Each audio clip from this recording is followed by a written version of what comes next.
Tonight, Kettering parents are finding comfort in talking to us about the loss of their son, an American hero. Chief Warrant Officer James Groves III died while serving our country. Megan O'Rourke live with their memories. I've been in contact with James's parents who live in Kettering over the last few days, and they tell me talking about him is the best therapy they can get. They're looking at pictures and remembering all the good times and joy he brought into their lives over the last 37 years.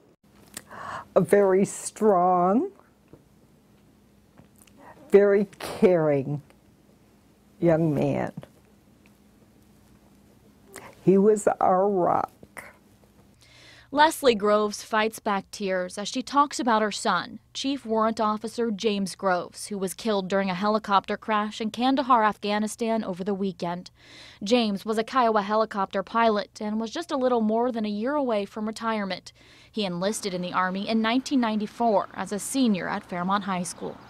At that point, my son became extremely focused on graduation and on grades. James started out in military intelligence and then got into rappelling out of helicopters.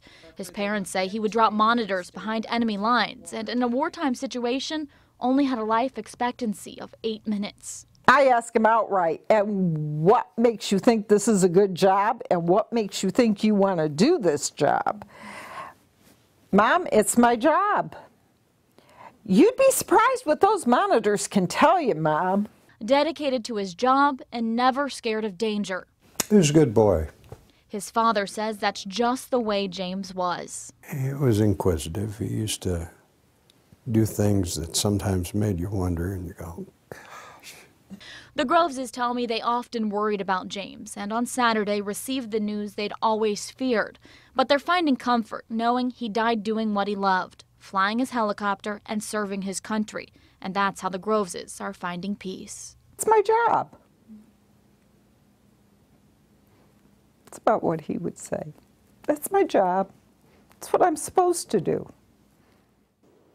Now, the Groveses tell me they are not planning any services here locally. There will be a memorial for James in Savannah, Georgia, where his wife and 2 children currently live. And then later this month, he will be laid to rest at Arlington National Cemetery. Reporting live, Megan O'Rourke, 2 News.